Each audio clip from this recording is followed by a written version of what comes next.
మొత్తం ఎంత అయింది? 12 రూపాయలు అయిందమ్మా. ఏమండి అతనికి 12 రూపాయలు ఇచ్చి పంపించండి. అలాగే అయ్యగారు నిన్న తడికిల సత్యవతి కూడా 20 రూపాయలు కూరగాయలు తీసుకుందండి. డబ్బులు అడిగితే నీ దగ్గర తీసుకోమంది. అంటే దాంతో తిరగడం మీరు ఇంకా మారలేదన్నమాట. అయ్యి బాబాయ్ మానేశానే 4 రోజుల నుంచి అసలు దాని ఇంటి వైపు వెళ్ళలేదు చెప్పారా? అవును నమ్మగారు అసలు ఈ 4 రోజులు చాయ్ వెళ్ళలేదు. కాకపోతే తడికి చచ్చేది 2-3 సార్లు మన సైట్లోకి వచ్చింది. అదిగో చిచ్చి ఈ జన్మకు మీరు మారు. అది అందుకు రాలేదే, చెప్పులో ముళ్ళు కూర్చుంటే తీయడానికి వచ్చింది. బొంకకండి ఇంకొక క్షణం కూడా ఈ కంపలో ఉండను. ఇది కాంపౌండ్ అని చెప్పి ఇంట్లోకి వెళ్తుంది. పెట్టి తెచ్చుకోద్దేటి వెళ్ళిపోతారు. సర్ది రెడీగా ఉంది. ఏమన్నా ఏ ముందు నన్ను పంపించండి, బేరాలు చూసుకోవాలి. దరిద్ర కొట్టేదవా నీ మూలంలో వచ్చింది ఈ దరిద్రం అంతానే. ఇదిగో దీని 12 దాన్ని 20 తీసుకో. చెల్లలేదు ఆ బ్యాలెన్స్ దాని కూరగాయలు ఇచ్చే సాయంకాలం వస్తాయని చెప్పు. అలాగే. అదిగో అదిగో సంబంధం లేదంటేనే దాని కూరగాయలకి డబ్బులు ఇచ్చేశారు. రేపటి కూరగాయలు కూడా డబ్బులు ఇచ్చారు. నీ అవ్వ, అది కదే లాభం లేదు. ఆ తడికల సత్యవతి ప్రాబ్లం పెర్మనెంట్ గా సాల్వ్ అవ్వాలంటే ఒకే ఒక మార్గం ఉంది. దాన్ని వదిలేయడమా? కాదు మరి దాన్ని నీకిచ్చి పెళ్లి చేయడం. ఆ తడికిల సత్యవతితో నాకు పెళ్ళా? నేను మీకు మరీ ఎంత యాప్లో కనపడుతున్నానండి? చెప్పేది పూర్తిగా నెహ. నువ్వు దాన్ని పెళ్లి చేసుకున్నావు అనుకో, అప్పుడప్పుడు నీతో ఏదో పని ఉన్నట్టు వచ్చి వెళ్ళిపోతాను. నా పెళ్ళడానికి అనుమానం రాదు. ఎలా ఉంది ఐడియా?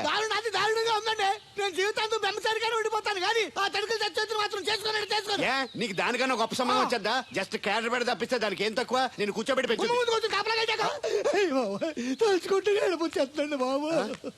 ఈడితే పెళ్ళి అంటే అది ఎడుతుంది అనుకున్నాను, ఈడు ఎడుతాడేటి? తలుపేస్తున్నావేంటి? చెప్తా.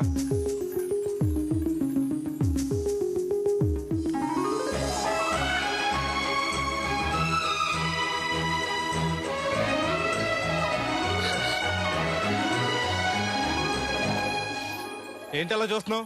నీకు ముద్దెట్టినందుకు ఏదైనా ఉందా? ఉంటుంది, ఉండాలనే పెట్టాను. మీరు ముద్దెట్టి వెళ్ళిన కాడి నుంచి మతి లేకుండా తిరుగుతున్నాను. తిండి పోవాలనిపించట్లేదు, నిద్ర తినాలనిపించట్లేదు, ఏ పని చేయాలనిపించట్లేదు. మీరు చేసిన పనికి నేను ఎలా బాధపడుతున్నానో మీరు కూడా అలాగే బాధపడాలి. నేను ఆల్రెడీ బాధపడుతున్నాను. నాలో కలిగిన ప్రేమ నీలోనూ కలగాలని, ఆ ప్రేమ ఎలా ఉంటుందో నీకు తెలియాలని ముద్దు పెట్టాను. ఇప్పుడు నాకు నువ్వు, నీకు నేను ప్రతి క్షణం గుర్తొస్తూ ఉంటావు. మరింత ఇష్టపడతావు. కుక్కను కాదు మిమ్మల్ని. నిన్ను అనుకున్నానులే. అత్తయ్య బాగున్నావా? నువ్వా?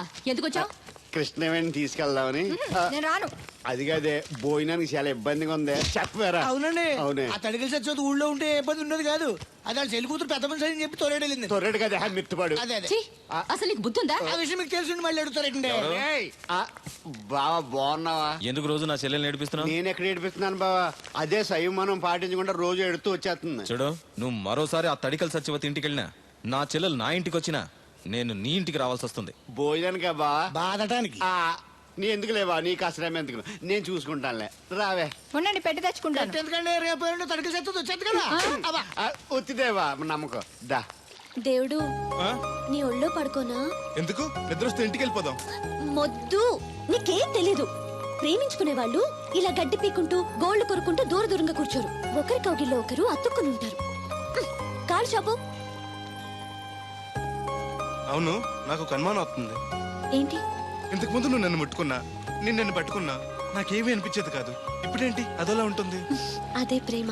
నువ్వు నన్ను నిజంగా ప్రేమిస్తున్నావా, లేకపోతే నేను ఏడిపిస్తానికి అబద్ధం చెప్తున్నావా? పిచ్చివాడా, ప్రేమలో నిజం తప్ప అబద్ధం ఉండదురా. మాస్టర్, అది అడబడాల్సింది, కంగారు పడాల్సింది తప్పు చేసిన వాడు గాని ప్రేమించుకునేవాడు కాదు. అది కాదు మాస్టర్. పనుంటే తప్ప ఎవరికి గుర్తురానోడిని, పేదోడిని, లేనోడిని నన్ను అమ్మాయి గారు ఏం చూసి ప్రేమించారు అర్థం కాక. అవేవి చూడకుండా ప్రేమించేదేరా నిజమైన ప్రేమ అంటే.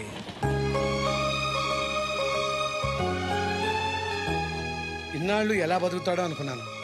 ఇప్పుడు నీ తోడు ప్రేమ దొరికాయి. ఇక ఏ లోటు ఉండదు వీడికి. ఈ చేతిని ఇలాగే పట్టుకోమ్మా. ఎన్ని అవరోధాలు వచ్చినా విడిచిపెట్టద్దు.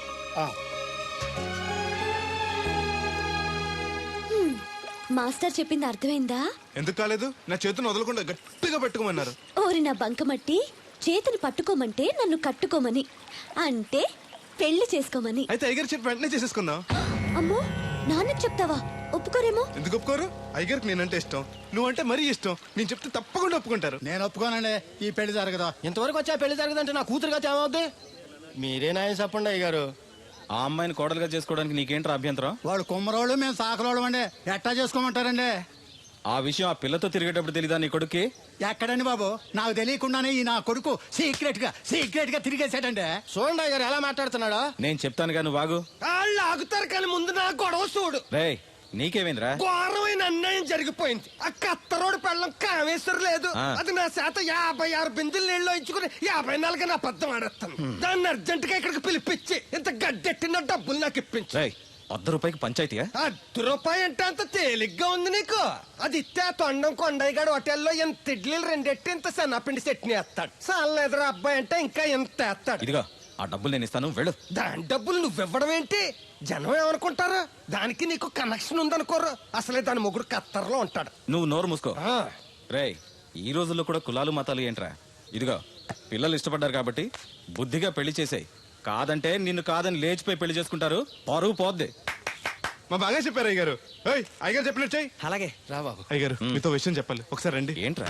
రండి చెప్తాను. ఎక్కడికి? ఇదిగో నా గొడవ తెలుసుకుంటా వెళ్ళిపోతావేంటి? నీ వల్ల కాదంటే చెప్పు. నారా చంద్రబాబు నాయుడు గారి చేత రికమెండేషన్ చేయించుకుని ఢిల్లీకి వెళ్ళిపోతాను పెద్ద కోర్టుకి. దాన్ని మాత్రం వదలను. నిన్నే. ఏంట్రా? నేనంటే మీకు ఇష్టమే కదండి. కాదని ఎవరన్నారు? నేను ఎవడికి నేను చేస్తారు కదా. తప్పకుండా చేస్తాను. విషయం ఏంటి చెప్పు. నేను ప్రేమలో పడ్డానండి. ఆహా, పర్వాలేదే, నువ్వు మగాడు అనిపించుకున్నావు. ఇంతకీ ఆ అమ్మాయి నిన్ను ప్రేమించిందా? ముందు పేపించింది ఆవిడేనండి. Very good. మీకు చెప్తే ఒప్పుకోరు. ఎక్కడికైనా పారిపోయి పెళ్లి చేసుకుందాం అన్నారు. చచ్చా, అలా చేస్తే అయ్యగారు పరుగు పోతుంది. నిజం చెప్తే అయ్యగారు మన పెళ్లి గ్యాండ్కి చేస్తానని చెప్పానండి.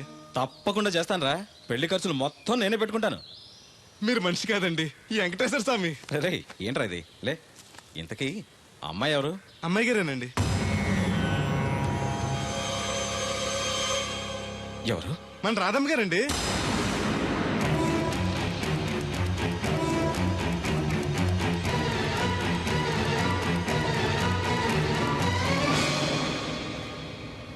ఏంటయ్య గారు అలా అయిపోయారు? అబే, ఏం లేదురా. రాధకి నువ్వంటే ఇష్టమేనా? ప్రాణమండి. రాధని నీకు ఇచ్చి పెళ్లి చేస్తే బాగా చూసుకోగలవా? మీకన్నా బాగా చూసుకుంటానండి. ఎలా? పాలేరు పనిచేసా? అది నెలకి 4-5 వేలు దాకా ఖర్చు పెడుతుంది. నువ్వెంత కష్టపడినా 1000-1500 కన్నా ఎక్కువ సంపాదించలేవు. మిగతా డబ్బు ఎలా తెస్తావు? ఆ సంగతి అలా ఉంచు. రేపు మీ పెళ్లి చేశాక రాధను అత్తవారింటికి, అదే నీతో నీ ఇంటికి పంపాలి. నీకు ఇల్లు లేదు. తను ఎక్కడికి తీసుకెళ్ళి పెడతావు? గుడి మెట్ల మీద? గొడ్ల చావిడిలోనా? పోనీ పెళ్లి చేసి మా ఇంట్లోనే పెట్టుకుందామంటే పాలేరోణ్ణి పనికి మాలోని అల్లుడిగా చేసుకుని ఇంట్లో పెట్టుకున్నాడని నన్ను, పెళ్ళాన్ని పోషించలేనోడికి పెళ్ళెందుకని నిన్ను నానా మాటలు అంటారు. వద్దయ్య గారు, నన్నేమన్నా పర్లేదు, మీరు మాత్రం మాట పడకూడదు. కాకపోతే అమ్మాయి గారు పెళ్ళంటూ చేసుకుంటే నన్నే చేసుకుంటానంటున్నారు. అయితే ఓ పంచే, వైజాగ్లో జేపీ అని నా ఫ్రెండ్ ఒకడు ఉన్నాడు. వాడికి లెటర్ రాసిస్తాను, నువ్వు వెళ్ళి అతను కలువు. అతను నీకు మంచి ఉద్యోగం ఇస్తాడు. 1 సంవత్సరం పాటు బాగా కష్టపడి కొంత డబ్బు సంపాదించి వచ్చావనుకో, కుర్రోడు మంచోడు, ఉద్యోగం చేస్తూ బాగా సంపాదిస్తున్నాడని నలుగురికి చెప్పి రాధని నీకిచ్చి పెళ్లి చేస్తాను. అప్పుడు నీకు నాకు కూడా గౌరవంగా ఉంటుంది. ఏమంటావు? వద్దు, నువ్వెక్కడికి వెళ్ళొద్దు. వెళ్ళకపోతే మన పిల్లలు అవుద్ది. నాన్న ఇంత త్వరగా మన పెళ్లికి ఒప్పుకోవడం, నేను వైజాగ్ పంపించడం నాకేదో భయంగా ఉంది. అయ్యగారు నన్ను మనసు కళ్ళు పోతాయి. ఆయన మన మేలుకొని చెప్పారు. అది కా దేవుడు. వాడిని వెళ్ళనీయమ్మా. మీరు కూడా ఏంటి మాస్టరు? అవునమ్మా, లేనివాడు, ఎవ్వరూ లేనివాడు, వాడి కాళ్ళ మీద వాడు నిలబడితే మీ నాన్నగారు పెళ్లి చేయొచ్చు. లేదనుకో, అప్పుడే ఎదిరించి మీరు పెళ్లి చేసుకోవచ్చు. కాదని మీరు తొందరపడితే పెద్దవాళ్ళ కోపం రావచ్చు, మీకు బతకడం కష్టం కావచ్చు. నువ్వు ధైర్యంగా ఉండు, వస్తాను. ఉంటాను మాస్టారు. మంచిదిరా.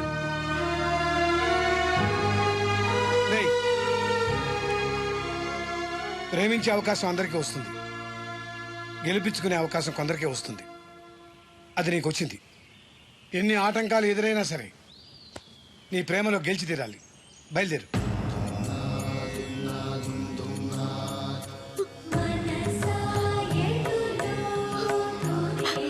దేవుడు,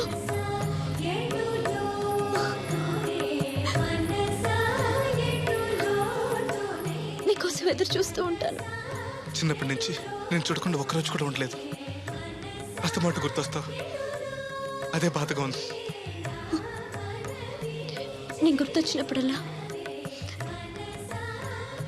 దీన్ని చూడు, నేను కనిపిస్తాను. నీకు నేను గుర్తొస్తే నీ బొమ్మ నా దగ్గర ఉందిగా, దాన్ని చూస్తాను.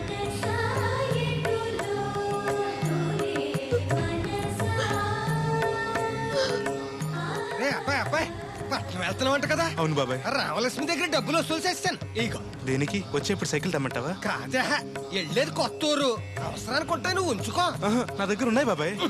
ఏదో మొహమాట పడిపోకో. నీ చిన్నప్పటి నుంచి ఫ్రెండ్ నేను. ఆ మాత్రం నేను ఇవ్వకూడదా, నువ్వు తీసుకోకూడదా? క్షేమంగా వెళ్ళి లాభంగా రా.